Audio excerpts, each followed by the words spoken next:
I'm Amy Hall, And I'm Chad Percival. and we're so pumped for what's about to happen.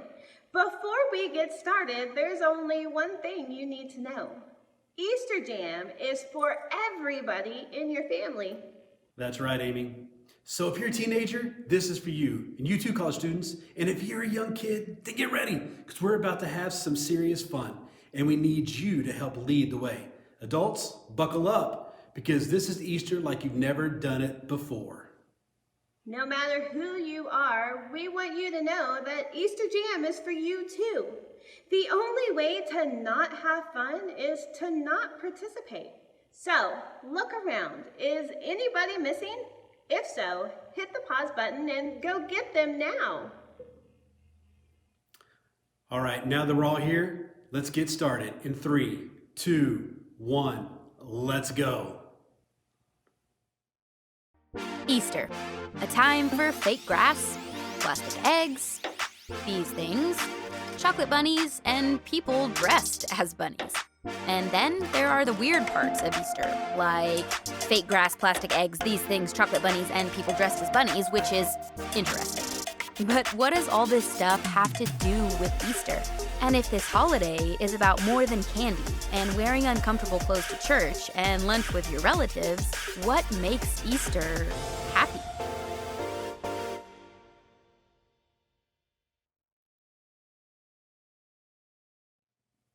Okay, hear me out on this for just a second. You see, there are only two kinds of people in the world. People who love these things, right? Who love the peeps. And then there's people like me. I just don't get it. I mean, how do you eat something that's this cute, but yet at the same time, how can it be so grainy? I don't get it. But let's see how your family feels. Show me a thumbs up if you love to eat these things, if you love to eat the peeps, and give me a thumbs down if you don't. I'm gonna wait for just a minute and let you respond. Wow, okay. Okay. I can see there are a lot of differing opinions out there. But no matter how you feel about eating peeps, you're going to love this next game. You see, your family's going to face off in the greatest peeps jousting competition of all time. I'm going to explain how it works, and then I will tell you when to start. First, you need to divide the room into two teams. Next, take two peeps and assign one of them to each team. Now, if you don't have any peeps, don't worry, okay? A big marshmallow will work just as well. Team A gets peep A, and Team B gets peep B. You guys see how that goes, right? Now, you can come up with cooler names like Lord Sugarcoat or Sir Sprinkles. You kind of get the idea. But you can also use a marker or a Sharpie to decorate your peeps, to give them some personality. For me, I don't know if you can see that, but I drew a mustache on mine, right? Or you can give them some mean eyebrows. You can give them a fancy outfit. Just let your creative juices flow. Next, you're going to need to prepare your peeps for battle. So what you want to do is you want to take a toothpick and use it as a joust or a lightsaber or a sword. It just depends on how serious your family is about the competition. And make sure your toothpick is facing forward towards the other peep, all right? Then what you want to do is you want to take and put those peeps on a microwave safe plate. Now, no social distancing is necessary, and you want the peeps to be as close as you can to the other ones, kind of facing each other just like that, right? Finally, it's time for the big event. We want you to gather around and to put the plate in the microwave, setting the timer for 45 seconds. Now, it won't run that long. And in fact, do not let it run that long, okay? And then we want you to press start. Now, watch at a safe distance until the peeps drop their toothpick or their sabers and one touches the other. The toothpick that touches the other peep first wins. And as soon as this happens, you're going to want to stop the microwave. Trust me on this one, families. Stop the microwave as soon as the first toothpick touches the other team's peep. Okay, it's time to settle this battle. So don't forget to snap a picture of that photo finish, because it's go time. Now press pause now, and I'm going to wait right here.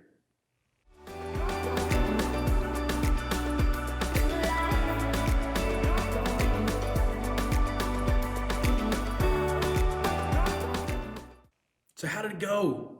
Who won? I want pictures. In fact, post them on our Facebook or our Instagram with the hashtag EasterJam2020. Now, I have to admit that was a lot more fun than I thought it was going to be. And so this also happened as well, right? Look at that. My peep kind of melted just a little bit, but you know what? Still kind of cute. Hello, little peep. That was awesome! Are you ready for another game? Of course you are. For this one, you'll need a laundry basket and socks. Lots and lots of socks. Clean or dirty, it doesn't matter, as long as they have a match and as long as they are unrolled. If you need to, go grab these things now. Press pause and then I'll explain the rest.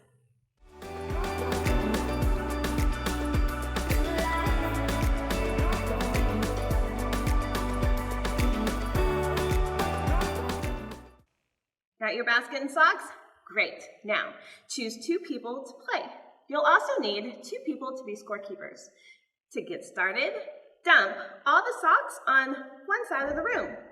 Don't worry, these socks will make it back to their basket real soon. Then place the basket on the other side of the room.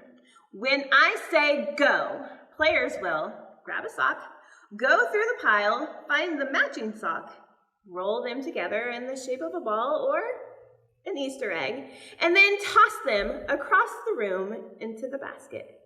The player with the most sock eggs in the basket at the end of the timer wins. If you don't have scorekeepers to help you count, you'll have to keep up with this number on your own. That means everyone is on the honor system, all right? Parents, I'm looking at you.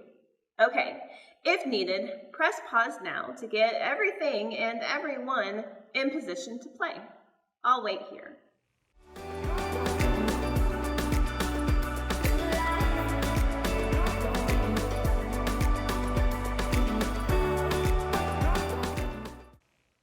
Is everyone ready?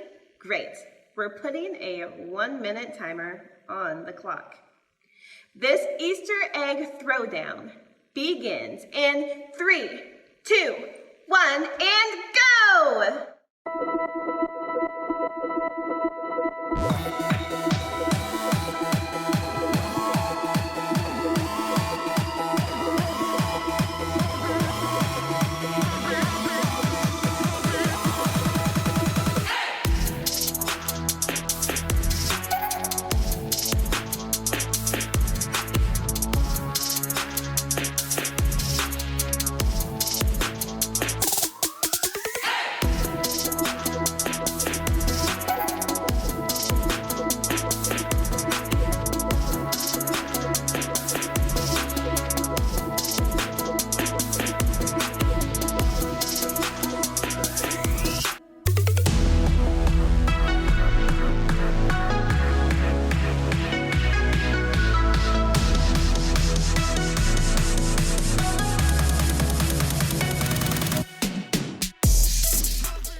All right, families, come on back over here. So, who won? Okay, that was fun. Whoever won gets socks. Just kidding. Adults, make sure whoever won the challenge gets a special treat for today. Well, I hope you're having fun so far. You see, we're celebrating because today is Easter. And if you don't know the whole story of Easter, that's okay. Because today, we're going to talk about what makes today, more than any other day, a happy day.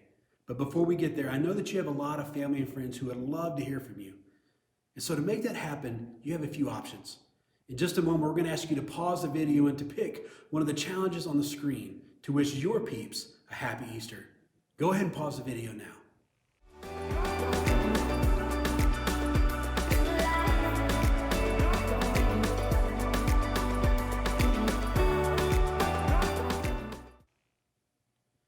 Okay, so I just got a whole bunch of text saying Happy Easter. Thanks, family. I appreciate you. You're very nice. And even though we're celebrating a little different than we have before, that's okay. You see, Easter is still happy. And that's not just because of the peep wars or the Easter baskets or the chocolate bunnies, although those things are pretty awesome. It's still happy because of what happened thousands of years ago at the very first Easter. It's the world's most powerful story, and yet it's so simple.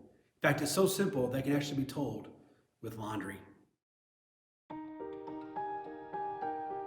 In the beginning, God created everything.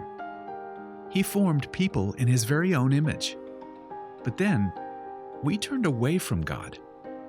Sin entered the world, like a dark stain. Still, God loved us so deeply that He made a plan to rescue us. At just the right moment, God sent His very own Son, Jesus, to live among us.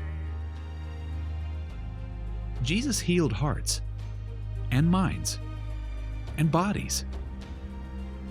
Thousands gathered to hear him teach.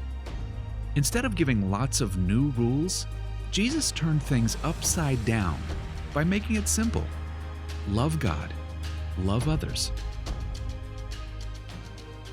After 3 years of traveling and teaching, Jesus and his disciples entered Jerusalem to celebrate the Passover feast. Huge crowds gathered to welcome him. But while the crowds cheered for Jesus, the religious leaders made plans to arrest him. He was turning their world upside down, and they wanted him gone. As Jesus celebrated the Passover meal with his friends, he told them that he would be leaving, but would return. His friends didn't understand. That night, one of Jesus' followers, Judas, led soldiers to arrest him. The religious leaders gave Jesus a fake trial and then sent him to Pilate, the Roman governor, who could have him killed. Pilate found Jesus had broken no law and tried to release him. But a mob called for Jesus to be killed. Pilate gave in and handed Jesus over to the Roman soldiers.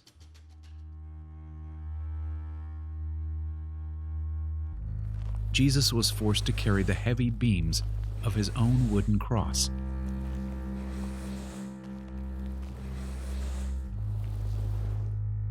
On a hill called Golgotha, the soldiers nailed Jesus' hands and feet to the rough wood. The soldiers and people who passed by laughed and mocked him. But from the cross, Jesus asked God to forgive them. Finally, Jesus called out, "It is finished." Then he died. The earth shook. Rocks split open. Even the soldiers cried, "Surely he was the Son of God." One of Jesus' followers took his body and placed it in a tomb cut from the rock. A huge stone blocked the entrance. Jesus' friends were devastated. They had believed that Jesus was the one God promised, the one who would rescue them, but now he was gone. Their whole world had turned upside down. Jesus' friends stayed hidden in fear for 3 days. But early Sunday morning, Mary Magdalene, a close friend of Jesus, hurried to the tomb. She planned to anoint Jesus' body with special spices. As Mary neared the tomb, she saw the stone had been rolled away. The tomb was empty. Mary turned to see a man standing near. She didn't recognize him until he said, "Mary." It was Jesus, alive. Jesus told her, "Do not hold on to me. I have not yet ascended to the Father. Instead, go to those who believe in me." Jesus, God's Son, became like us to lay down his life. Through God's power, he defeated death for all of us, and sin was washed away. One day, he's promised to return, so we can live with him forever.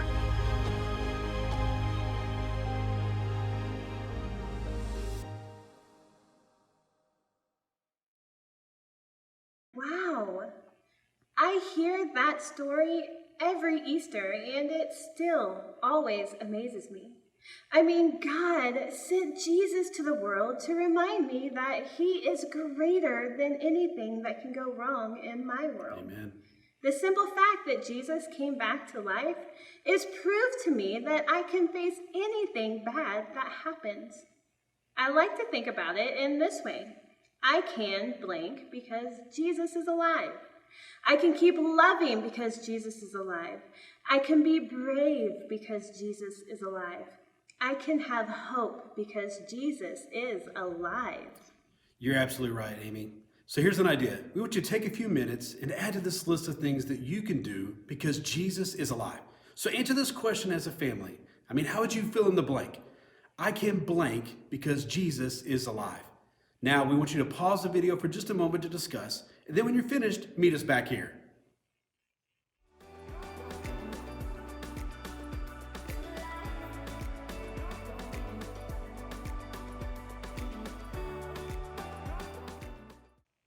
That's awesome. I love conversations like these because remembering what God has done in the past helps us to trust Him with what's going on in our life right now. And I hope that's true for you too. And I hope you spend the rest of the day making happy memories with your family. To get you started, here's one last challenge. For this one, you'll need to decide who is the tech-savvy genius at your house. Maybe it's a step-parent, an aunt, or even an 8th grader. Either way, decide who that person is now. Got it? Awesome. As soon as this video is over, we want you to go outside and take an Easter family photo. You can be dressed up or you can be in your PJs. It can be totally normal with smiling faces or silly ones with those filters that turn your face into bunny rabbits. You know what I'm talking about. But no matter how you do it, take a family photo and make it awesome. And then share it to our social media. And remember to use the hashtag EasterJam2020 so we can see your family's Easter style. Maybe now, more than ever, this is the time to celebrate and to remember God's faithfulness and the hope He gives us in Jesus. After all, that's what makes Easter so happy. Amen.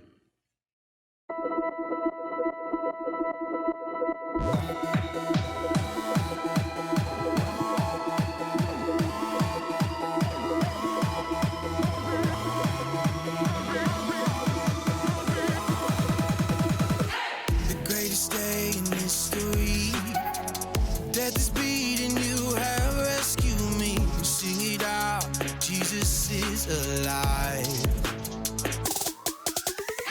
The empty cross, the empty grave, life eternal, you have won the day. Shout it out, Jesus is alive. He's alive.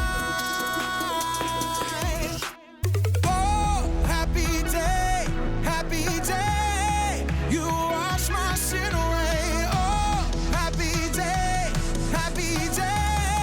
I'll never be the same. Forever I'm changed. I'll never be the same. When I stand in that place, realize meeting face to face, I am yours. Jesus, you are mine. In this joy, perfect peace, earthly pain finally will cease. Celebrate, Jesus is alive.